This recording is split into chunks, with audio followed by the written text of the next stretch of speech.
All right. We're off to a great start, ladies. Thank you so much, and welcome to the Women's Lounge Live. We're celebrating a little bit of a break that we all had, and hopefully you all had a wonderful time with your friends, family, loved ones last while we were away. We're excited to be back with you this week. We were just talking each other how it's only been 2 weeks, but we missed each other, and hopefully you missed us a little bit too, because we definitely speaking with you. So thanks for showing up again tonight, of course, and we've got a really great episode for you.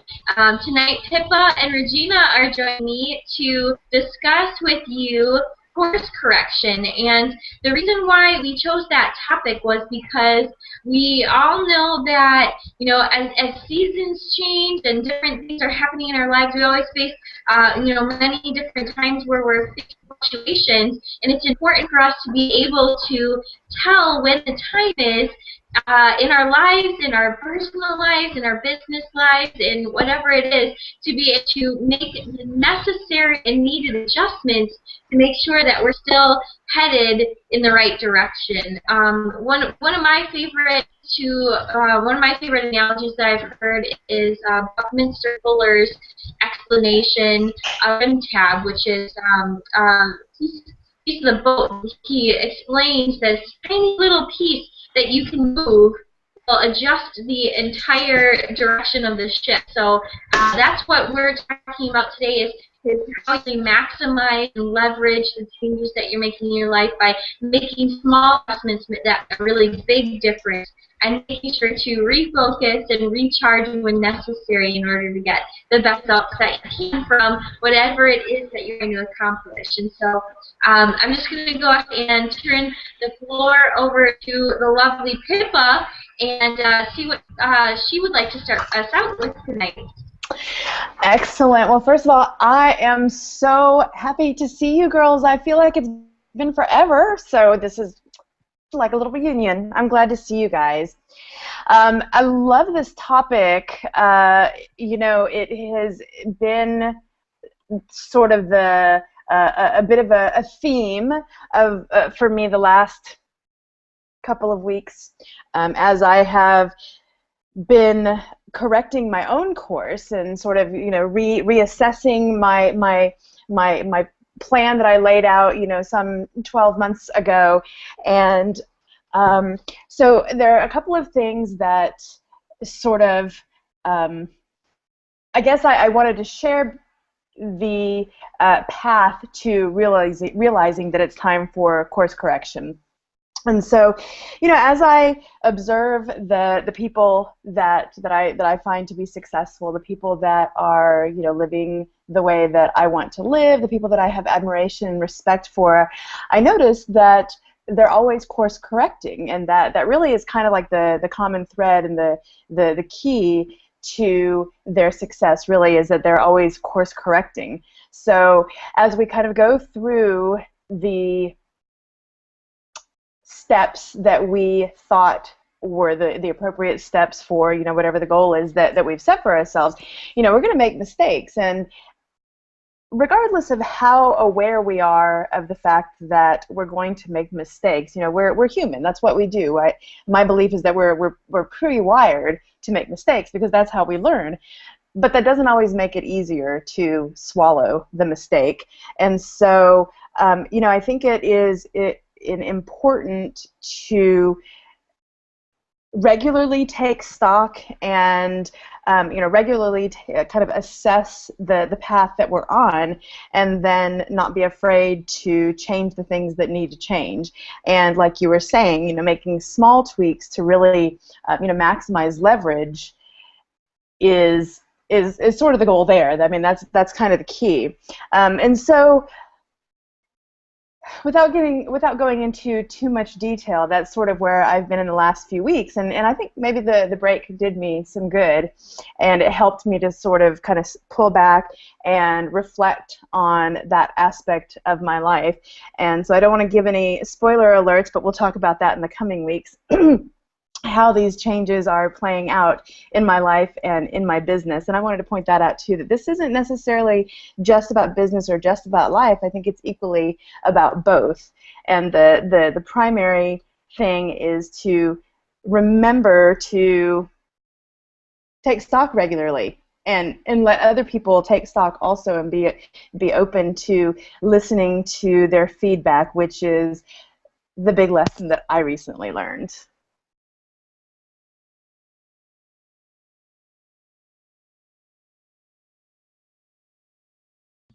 Awesome, awesome. Thank you so much for sharing. It's like you said, wonderful to maintain this community that we have and to speak with each other from week to week to really help each other grow and learn. I mean, that's the entire purpose that we have here in the Women's Lounge, is to continue to build connections. So for you who may not be in our Facebook group yet, please go ahead and join our Facebook group with the button underneath the video, because you know that whole purpose of us having the Women's Lounge is to really make connections and to foster each other's growth and development in new and meaningful ways. So thanks for sharing your story, Pippa. I'm sure other people can really relate to that too, and we're looking forward to hearing about your changes in the upcoming weeks as well. We're just trying to give you a chance to pop on and see what your thoughts are for tonight.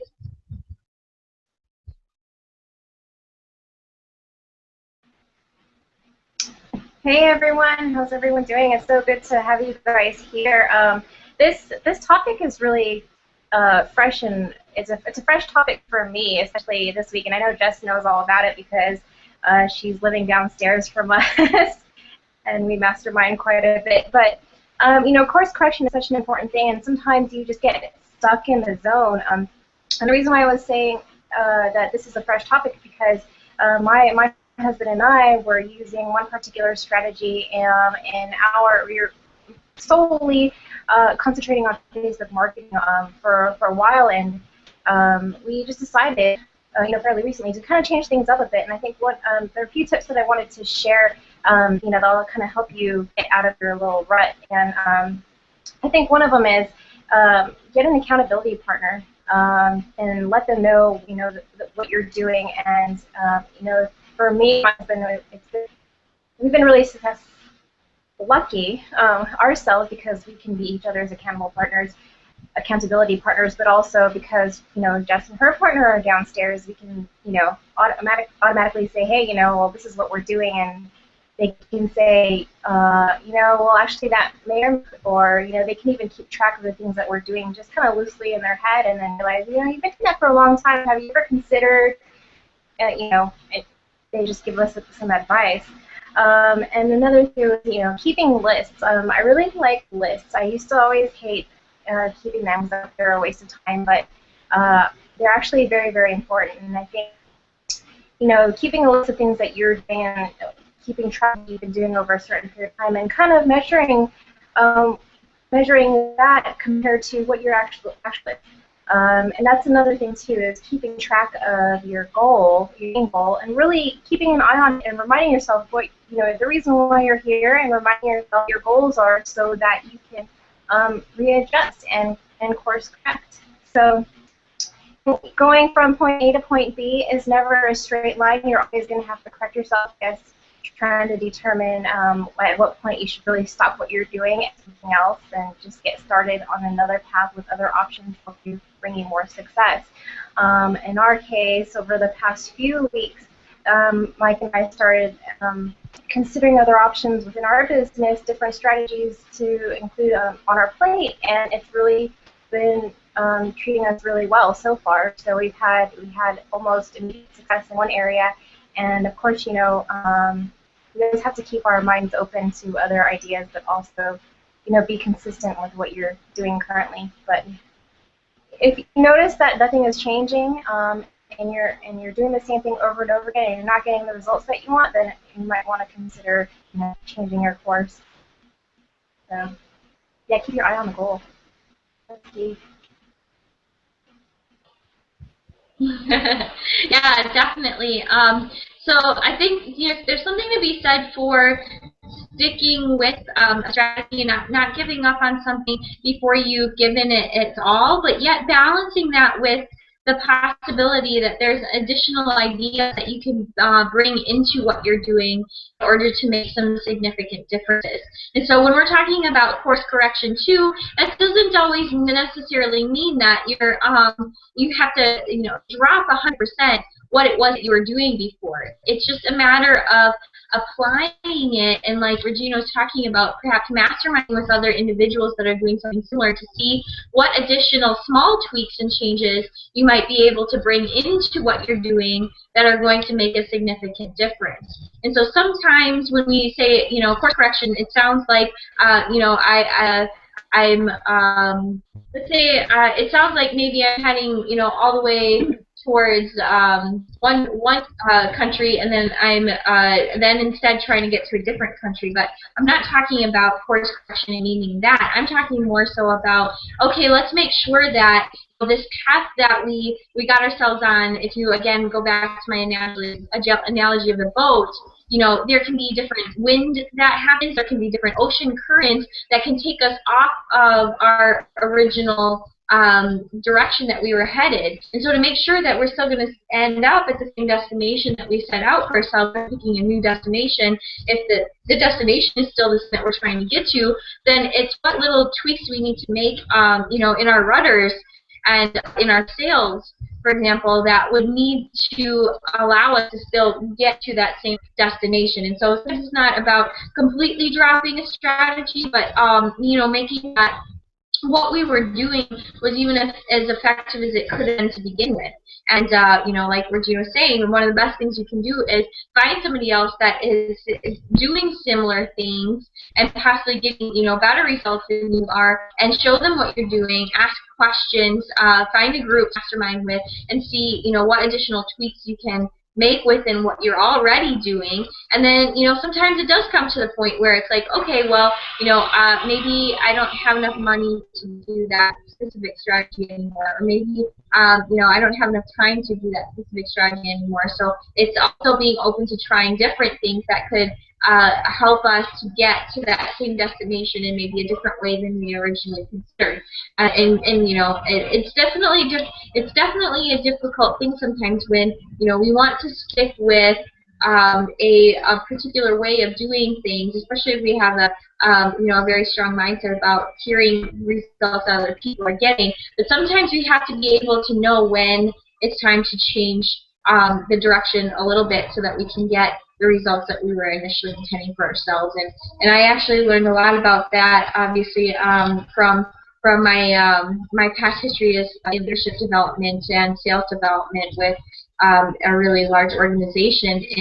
In that, a lot of times we would still have the same destination, right? It would be, my goal was to help the leaders to understand analyze their own behaviors in order to get better results from their salespeople. And so a lot of times in that type of environment, when we look at our teams from a leadership standpoint, a lot of times we say that the problem that's happening is with those frontline people or the people underneath us. Well, what's wrong with them that they're not getting the results that they're supposed to be? Why aren't they selling as much as they need to sell? Why aren't their percentages the way that we want them to be? And we may take that back into our own businesses today. If you are a leader of a team and you're sitting here wondering, well, why isn't this? Why aren't these people getting results? Sometimes it's easy for us to forget that there is a difference in team results depending on who that leader is. And so, one thing that I had to teach my leaders was a lot of times take a look in the mirror and see what's going on there if you want to find out where the results are coming from in your store, in your team, whatever it might be. And for those of us out there that are operating our own home-based businesses, what the majority of us here are doing, we have to still look at ourselves and say, okay, it's not just my actions don't affect just me. When I have other people that are underneath me, my actions affect the people that are underneath me, and they also affect my peers. And so a lot of times we forget to look at, so who's my circle of peers, because their actions are also going to affect me and then what I'm doing, and that's going to affect my team as well. And so we also have to remember, when we look at what we do, it's monkey see, monkey do a lot of times. So our teams are going to look at what we're doing way stronger than what we're saying. And so that's another point when we're leading big teams or leading individuals towards paths of success. If we're wondering what the results are that our team is getting, where they're coming from, the first place that we can start to look is to ourselves, and sometimes you'll find your answers there. So just something that I wanted to point out from my experiences in the past, that we forget in the home-based business world, we like to say, that's going on in results of other individuals doesn't have anything to do with anything besides themselves. And even though that's probably about 80%, there still is a circle of influences, and that's going to come from the leadership that they're getting or not getting. And so you may want to step back and say, okay, if I want my team to get results, what am I doing to help that? And that might be something that you can do some work on, because that's one of the little trim tab things that you can that you have control over. It's a small thing that could have big results. So if you can say, okay, my team isn't necessarily getting the results that I need them to get, or that I wish for them to get, what's a small thing that I could implement and work on with them, or to provide for them, or to do a live training on, that could make a significant impact on the results that they're getting in their businesses. And so that's what I wanted to add to it. Is times when we're in that leader role, again, we forget to look at how much influence we can have in a positive way on our teams. So that's a little tidbit for the moment on correction. Looking at yourself and saying, what else can I add to value my team and help them get results as well. Pippa, what else do you have to say at this time? I'm sure I see you're kind of deep in thought. Well, those were some excellent points you made. I mean, where to even begin? I was taking some notes so I would remember certain things, because you were on fire right there. But one of the things that I really liked that you said, and I wanted to make sure that I touch on this before I forget, when you were talking about just when the things around you aren't necessarily going the way that you would like them to, with your team and the people that you are hoping to influence. The number one thing to do, I agree, is look in the mirror. What can I change right there? I'm just going to look in the mirror. I'm going to look at what I'm doing. What can I change? And that is an excellent example of the small little adjustment you can make to really maximize leverage, because as you said, the people are watching you, and somebody famous said, I don't know who it was, maybe Maya Angelou actually, who said that they will not remember what you said, but they're going to remember how you made them feel, and they're going to remember what you did. And so 3 things that I think are really important, I guess, characteristics. 1, integrity, and to me that means doing what you think is right regardless of whether or not anybody's watching. And as a business owner and as a wife and as a mother, I always have in my mind the people that are watching me, whether they're watching me at that second or they're not watching me at that second, and I consider, would I be proud that I did this if my daughter saw me doing it? Would I be proud if I did this if one of my team members or one of my employees saw me doing this?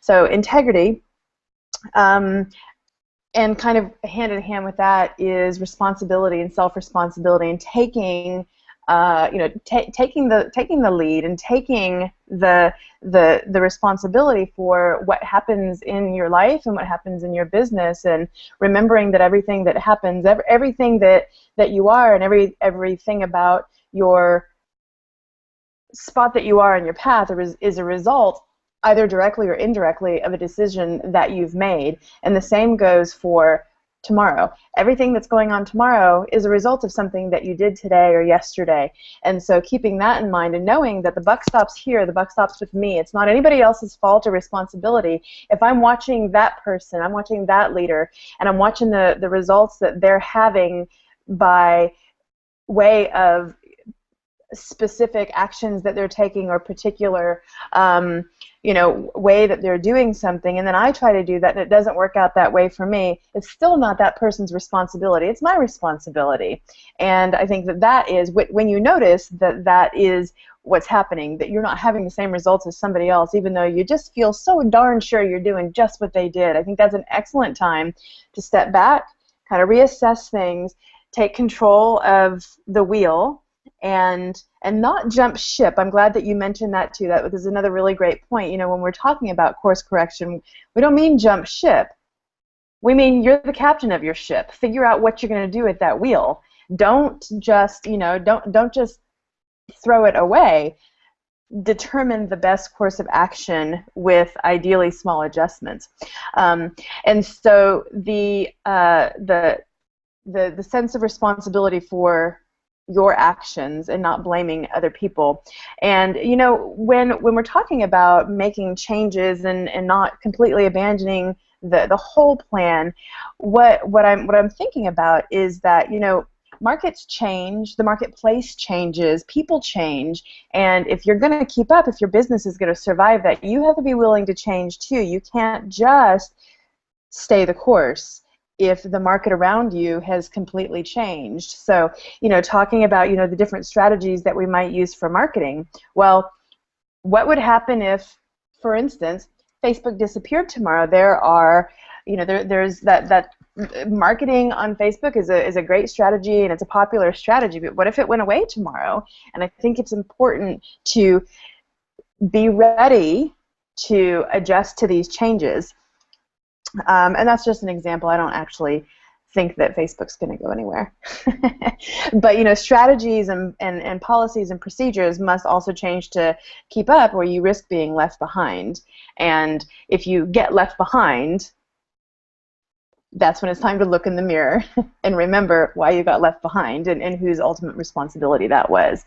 So I like that you pointed out those things about looking in the mirror and taking responsibility. And then the last thing that I would say is trust your instincts. If you are, and that goes along pretty well with the other two things, but also as a standalone kind of bullet point, trusting your instincts. And if you feel like it's time to maybe make a change, then I think it is important to have and leverage the power of the mastermind that you've created for yourself and with your community. But at the same time, I think it's important to trust your instincts and not necessarily count on the judgment of somebody else to point it out when it's time to change something or to keep something the way that it is.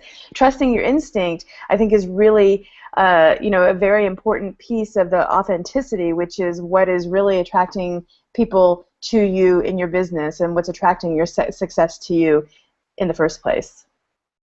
And I feel like the group that we have here, our community and the tribe of which we are part, I think is I think that there are just so many shining examples of people who are authentic and who operate with integrity, and they trust their instincts, and they know when to, just like you ladies were talking about. And I've actually observed the course corrections that you've been making recently, you in particular, Regina, observing this, and I think that sets a really great example for people who are watching you and trying to emulate you and trying to have the same results that you're having.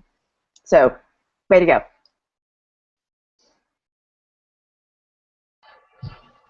Those are some great points that you brought up. Did you want to say something? Okay. Yeah, so, okay, those are some great points that you brought up. And I like the idea of jumping ship. No, I mean, I don't like the idea of jumping ship, but the fact that you brought that up. Because there's a story that's been kind of recurring over the past few weeks for me, and that's that story about Napoleon Hill's Think and Grow Rich in Chapter 1, where he talks about R.U. Darby, who was digging for gold with his uncle on the West Coast, and they struck gold. And they were excited, and they went back east to go get some money together and get some relatives together and go back west to dig for more gold. And they were digging for a while, and they finally just kind of gave up. And little did they know that they were actually 3 feet from the gold. So, yeah, sticking with it was good, and just changing your strategy slightly, refining your strategy is, will give you can give you instant results, which is what we experienced this week. So thanks for saying that, Pippa. It's really interesting. You never, working online is such an interesting thing because you never really know who's watching you. Sometimes you think you're in your own world, and but people are actually watching. And also, when Jess brought up, when you're a leader, you don't realize how much what you do affects the people that you're leading, and I guess. And that's another fresh thing for me too, because I'm growing my team, and I would say that before working online, I wouldn't have considered myself a leader, but coming into this whole realm, it's really been able to help me push myself into some new boundaries. And one of the things that I've noticed with my team is, first of all, I have my own mentors, and in my head I was thinking, cool, I'll be able to grow my team, but then I can just leverage my mentors or other systems that they can use, without realizing that I actually have to make a personal connection with them, and just see what they need help with personally, because they'll remember that even though they have all this education and all these people that help support them, what they're really looking at what I'm doing as their leader. And just being able to connect with them, seeing what they want or what they need. I think one of the things, and I know you girls have been doing this as well, is just putting out surveys to people that you're closely working with to see how you can improve your processes, and really just kind of follow through with that. I love this topic. This is a really good topic. It's just so fresh in my life right now.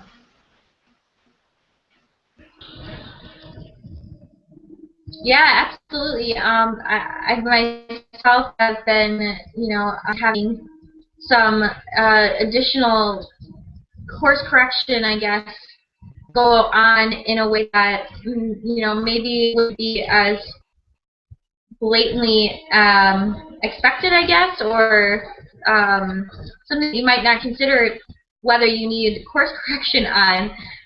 So I'll just tell you, what my experience has been.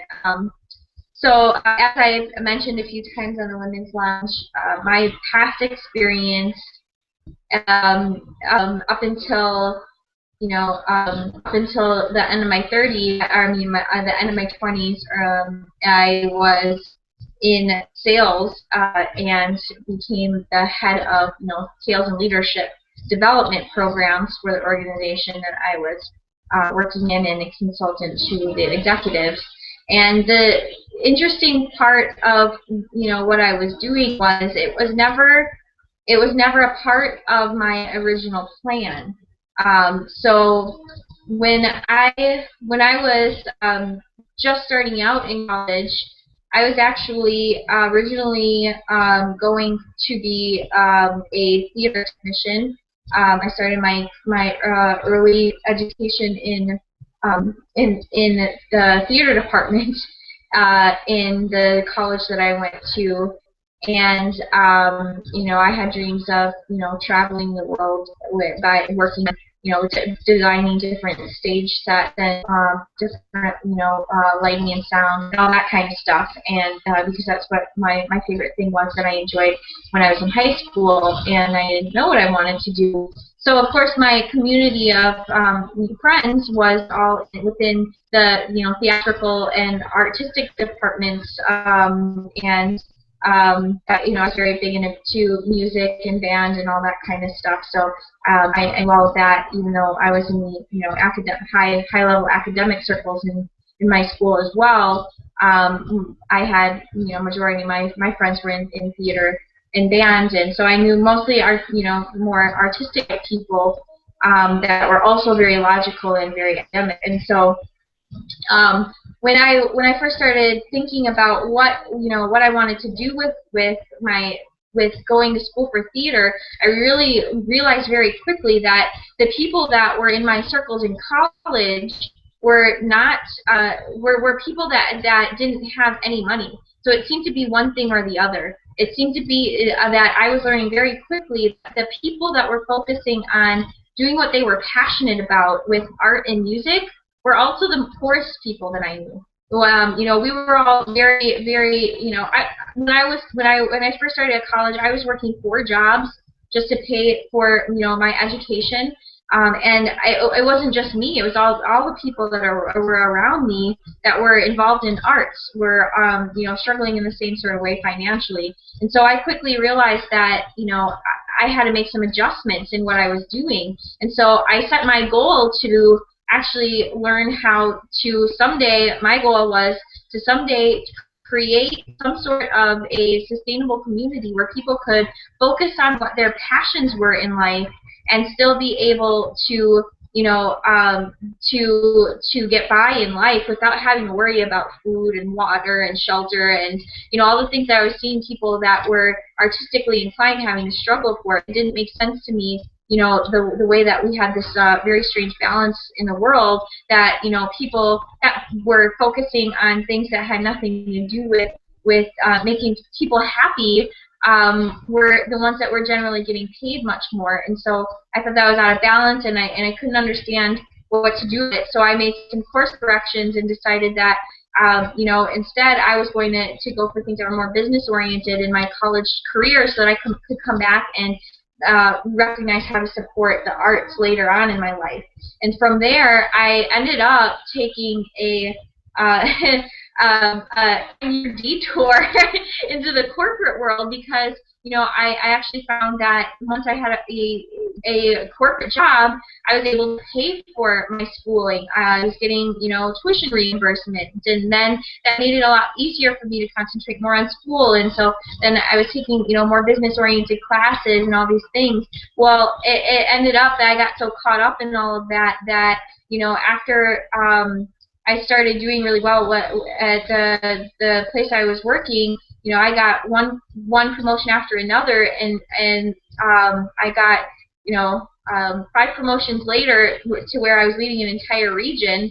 And I just woke up all of a sudden one day and I went, wait a minute, this wasn't my plan at all. I never meant to be in the corporate world. I never meant to, do this. But the experience that I got from it was amazing because it started out with a dream that I had to, start something, and then finding the tweaks that I needed to make in the moment to get onto a new path that would take me to something greater. And so it was a matter of me following my intuition. My intuition was taking me to learn different skills that I never understood at the time how they would all come together. And lo and behold, after I had this, wake up moment that, holy crap, I'm spending 50, 60 hours a week working at a job that, honestly a lot of people wanted, and I was really lucky to have, and I feel really blessed that I had it because it was an amazing job.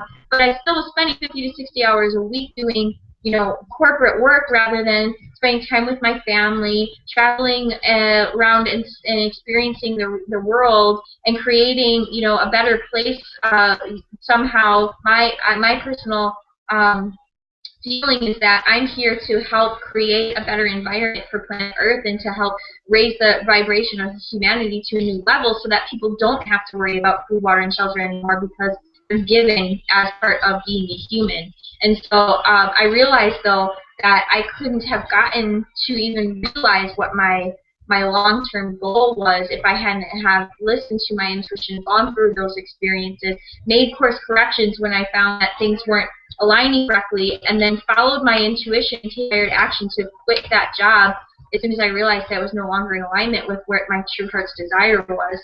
And so I did actually quit and not have any idea what I'm going to do after that. And it's only because I did that that I found a nonprofit sustainability organization I volunteer for that's been the most amazing project I've ever found. And then now found a group and community of people that are making a difference in the world by inspiring others to live this freedom lifestyle. And so, I just wanted to share that story because to me, that was, my entire life has been a matter of that course correction action taking balance. So basically knowing when to make small changes in what you're doing and knowing when to make big changes. And I can't remember which one of the two ladies said it, but it's got a lot to do with, being able to start listening, opening up to yourself and following your gut intuition. And it's going to make such a big difference in your life once you can realize that all of the answers you're seeking are already within inside of you. And sometimes you're going to be guided to do things that don't make sense in the moment. Like I said, I never thought I would be a corporate person. For crying out loud, it sounded like I almost wanted to start some little hippie commune or something when I was in my early college years. But it ended up taking me exactly to where I needed to be, to where now within my nonprofit organization, I'm using all these leadership development skills to help to facilitate beautiful things within this nonprofit. And now I'm able to use these leadership and development skills to help people like Regina understand how to develop and work with her team better, and how to build communities and groups within the within the organizations that we're working in. And so it's really interesting. You never know where your life is going to take you. And the important thing is to really be aware that you have the right tools and resources to do that. And I'll share with you a couple of points on what I have, but I've been talking for a really long time, so I want to make sure I check in with the other ladies before I keep talking.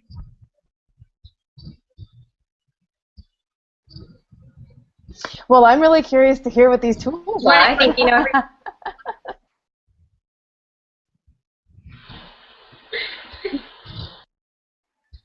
Okay, well, I'll just share that right before I check in with the other ladies then.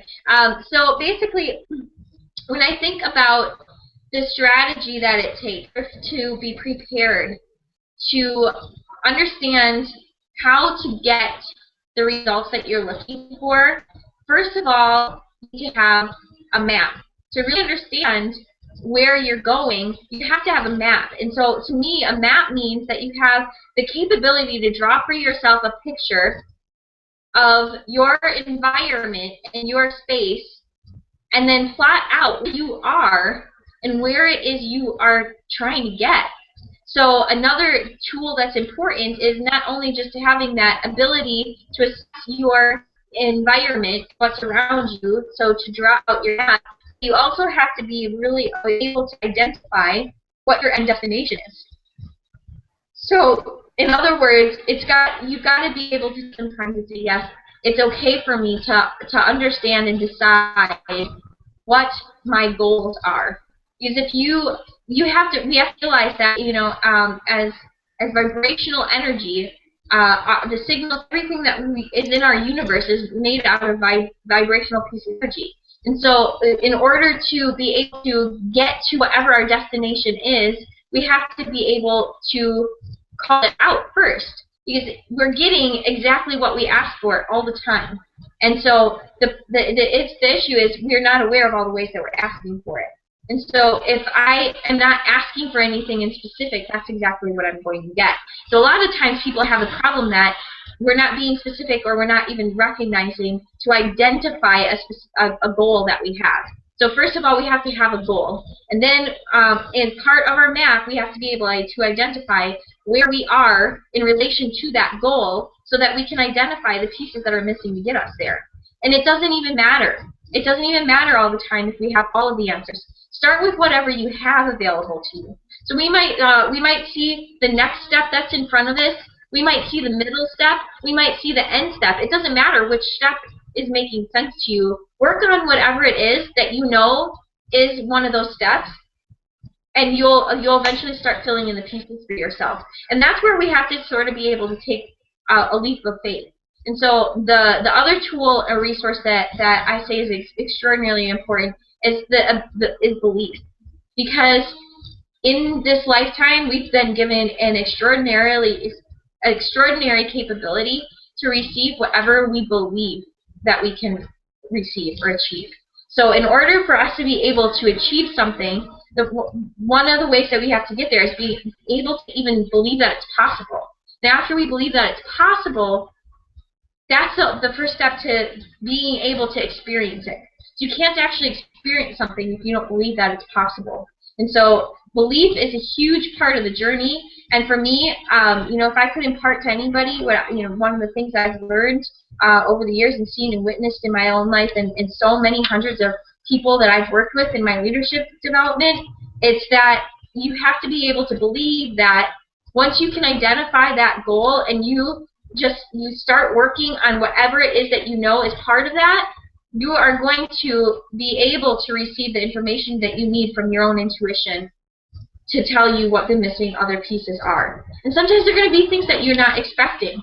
And so it's also then one of the other components is being open. So we have to be very open to being able to believe that we're going to receive the answer. And so when we get messages, it's instead of pushing that away and saying that can't be it, it's actually taking that and going, wow, I've been given this new information, or I've been given this new person in my life, this new relationship, right? So holy cow, this is really significant. I keep running across this person on Facebook. I keep meeting up with this person in the grocery store. I keep seeing this person coming up in my space over and over and over. That's a sign that we need to move forward. There's something there that either we have to offer that person or they have to offer us.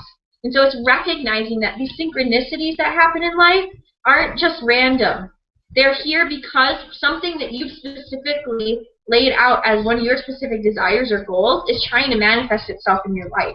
And so being able to recognize those signs and seeing the importance and moving forward with them is the next piece of it. So the next piece is you have to be able be willing to and actually take the action. So just recognizing something and saying, oh, this is a brilliant idea, is only half the battle. Once we have that belief and then we run across that situation or that person or whatever it might be, that we're ready. We're now ready for that experience, and here it is. But if we don't take the action to follow through with it, it's never going to be able to manifest itself. And then we're going to be sitting in that same situation and going, well, why am I not getting the results that I wanted? When, as Regina was talking about in Think and Grow Rich, if you would have just dug another 3 feet, you would have been there. You've been digging, It's just a matter of following through with it until you get there. So those are some of the tools that I've identified. You have to have a goal. You have to have a map. You have to have a way to assess where you are and where you're going, and then you have to have a way to recognize the different signs on whether you're going into the right direction. If you're meeting a lot, a lot of resistance, a lot of challenge, a lot of bad feelings, you're coming across a lot of things that just feel really bad to you, there's a chance that what you're doing isn't the right thing. And so you've got to be willing to examine and say, you know what, these feelings are coming up for a reason. These barriers are coming up for a reason. Is it? And sometimes it is, sometimes it isn't. So you have to be careful, because maybe it's just something else that you're creating for yourself based on other things that are going on with you. But a lot of times, if you're facing extreme cases of block, that can just be because you're not supposed to be doing the thing that you're trying to do, and then there's a way easier way to do it. So sometimes it's as easy as going, this thing should be really easy, but yet it keeps getting stopped every time I do it. Well, then maybe it's not the right thing to do.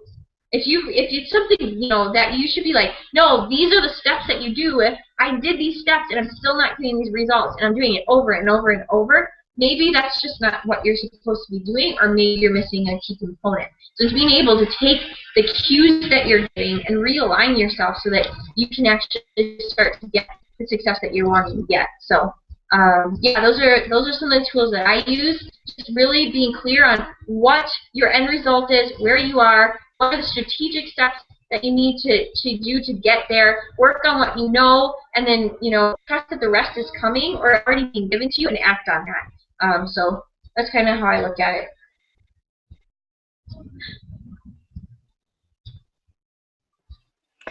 So it occurred to me that,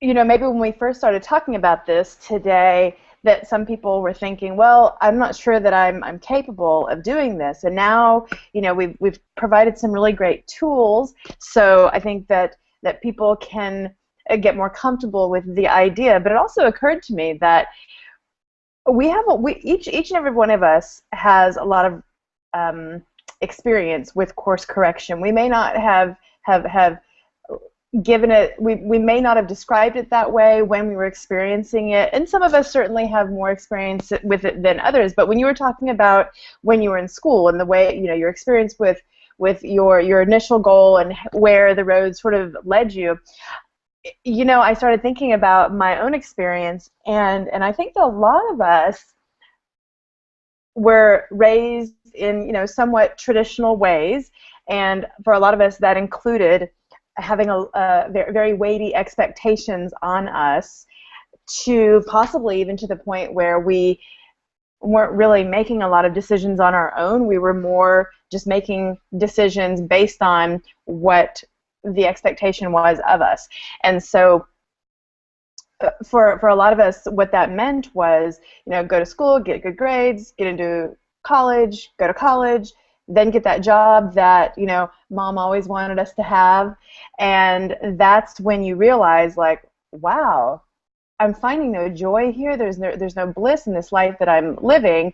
So I wonder what would happen if I joined the community theater. That might be fun. Or I wonder what would happen if I went to Italy and took a cooking class. And sometimes that can, you know, spark, you know, a lifelong love affair with yourself and with your own joy. Sometimes it's not quite as dramatic as that, but, you know, we course correct when we sort of wake up and take responsibility for our own happiness. And for some of us, it happens every single day. And for others of us, you know, there are big moments in our lives, but we all have the experience with doing it.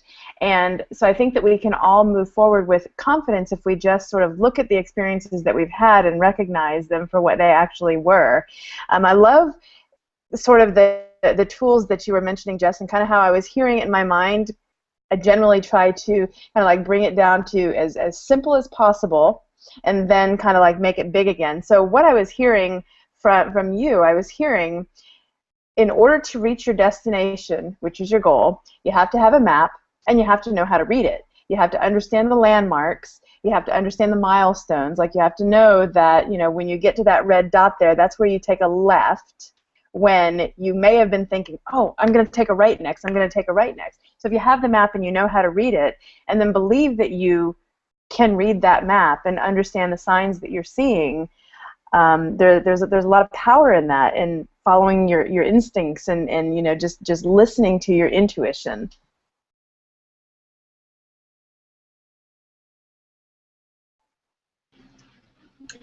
I like that you brought up the whole. And I like that you brought up the whole idea of you know, doing something that other people think that you're supposed to be doing. You know, I guess, yeah, so many of us think that we have to follow a certain that's not necessarily ours, and definitely getting out of this situation, you know, going to Italy or whatever, that sounds great, and you can go cash for something else, you know, but also what you're doing too is maybe you're going somewhere else to get yourself out of the situation to see if you like something else, but at least you're out of the situation. Even just getting out, or even taking a break, maybe taking a sabbatical, or just taking another, you know, vacation to really get yourself out of the situation that you're in, or doing something different so that you can refresh your mind, so that when you go back to the situation, you have a different perspective. And I remember when I was younger, my dad used to tell me, because my dad was a programmer all of these years, and I started getting into programming, and I used to just get so frustrated, you know, when I'm writing code, and he's like, you know, sometimes you just need to stop, go outside walk around for a bit, maybe stay away for a couple of hours, take a deep breath, come back and look at it, look at your work again, and you'll see your work in a different light, and you'll get ideas from, you know, just being away from that. There was something that I was thinking about when you were talking, Jess, and I remember one of my mentors before saying, go as far as you can go, and go as far as you can see, and once you get there, you'll be able to see further. So and that was just kind of stuck in my mind as you were talking. So I thought that was, yeah, pretty cool. Good, great advice.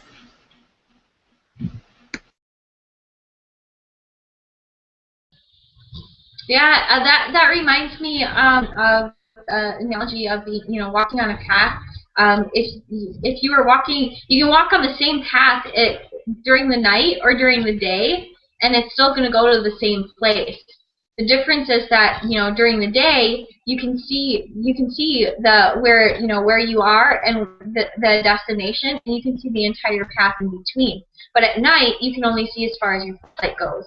But it's still the same path either way.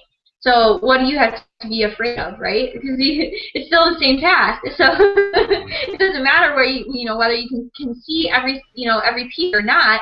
You've still got your path. So just trusting that that path is still there, and knowing that at nighttime it doesn't disappear, and you're not going to end up in a black hole or fall off the side of the planet or something like crazy, right? You're still on the path. Whether you can see it or not, it's just trusting that the path is still there. And if you know that, like I was talking about before, you've got your map and you've plotted that path for yourself, then it's that confidence level, that belief level of knowing that your stuff is there for you and it's going to work out, and it's that belief that's going to keep taking those steps forward. But if I was afraid that I was going to end up falling off the earth when I was on that path at night, then I might just sit there and wait instead of moving forward. And so that's kind of what we have to keep in mind, that that belief that the path is there is what's going to keep us moving forward. So it's important to invest time on that. And so one of the secret strategies that I wanted to share with that in mind is a new thing that Philo and I do for course correction on a daily basis, and it's been working wonders for us. Well, part of it is an old thing that we went back to. Sometimes course correction can be remembering the things that made us successful in the past that we for some reason stopped doing and re-implementing them. And for us, it's been listening to daily audios again. And the thing that made the biggest difference to me is we started doing Dr. Robert Anthony.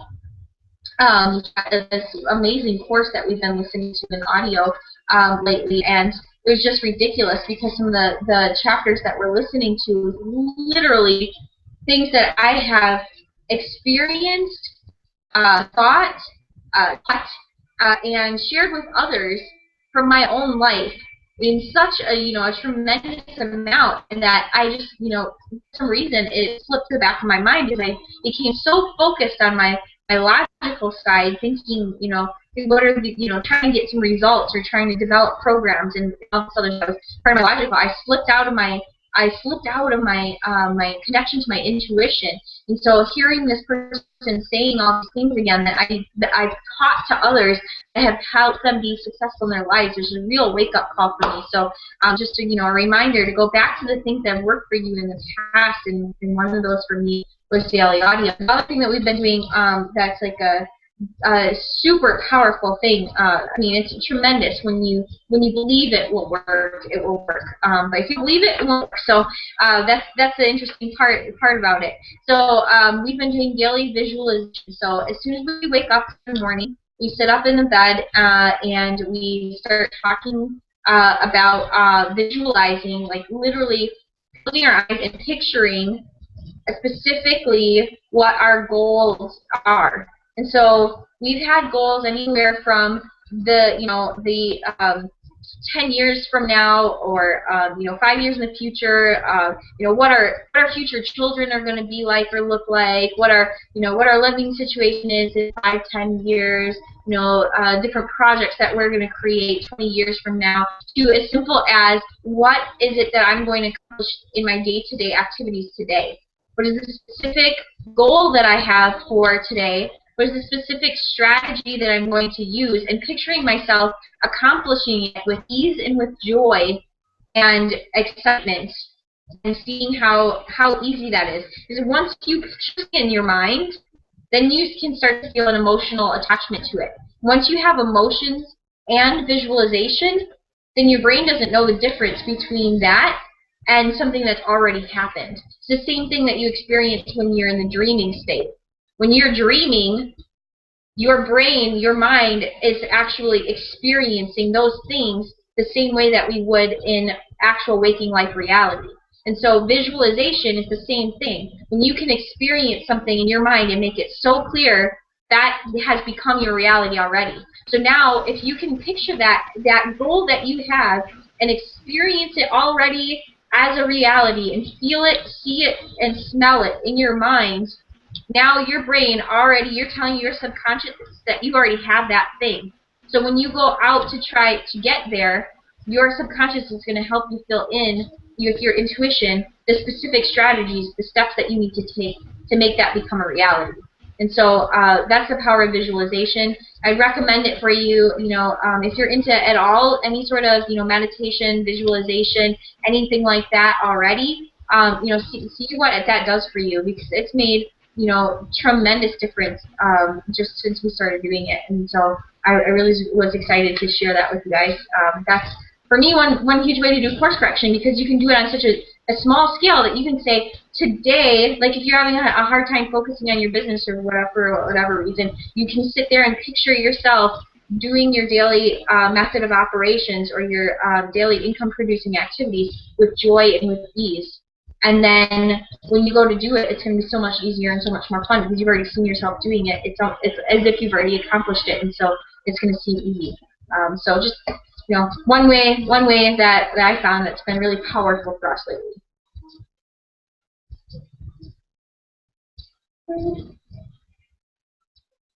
All right.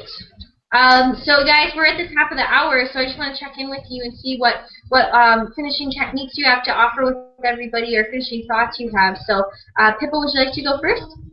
Sure. I wanted to touch on something that you said that I thought was excellent, and I'm really glad that you said it. I had it in my notes, and then I didn't come back to it. But when you were talking about going back to things that have worked for you in the past, and then for whatever reason you just stopped doing them. Sometimes there seems to be a good reason for it at the time, and other times we actually don't even know why we changed it. But that is also part of course correction, is going back and, like you said, thinking about the things that worked for you in the past, and maybe it's time to revisit those things. And sometimes, the answer is, well, maybe not yet. But other times, it can just go over like gangbusters, even having more success than it may have brought you in the past, because there's a time in it. There's always the right time for something, and give things a try. Your ideas are brilliant. You're brilliant, and for everybody, for you girls, and for me, and for everybody who's out there, we're all brilliant, and we're full of just beautiful creative energy and creative ideas. And just because you come up with something that sounds maybe really stupid for right now, don't completely can it, because it might be the perfect the perfect strategy for some time in the future. And so I'm glad that you brought that up. And so, I just want to, I guess, share my excitement that we had this discussion, because we talked about some really great things tonight, and I'm really excited about where all of us are now going to go now that we have maybe some new strategies and some new techniques and some new ways to remind ourselves to pay attention to when it's time for change. Thank you. Awesome, Pippa. Regina, final thoughts and strategies? Yeah, what was I thinking about? There are often times that we think that something is too hard. We have self-limiting beliefs that stop us from wanting to do things, and I just wanted to say that you might think that course correcting is hard after trying it once, but really, it's what it is picking up a new habit. And once you get into the habit, once you practice it over and over again, it'll get easier and easier. And it's just like anything you learn. You know, sometimes we compare ourselves to people who are doing really well, and we forget that they actually started somewhere. And this is just another example of yeah, just remembering that everybody started from somewhere. Keep on practicing, and it'll get easier for you, and you can teach this to your team or to other people who are looking for mentorship.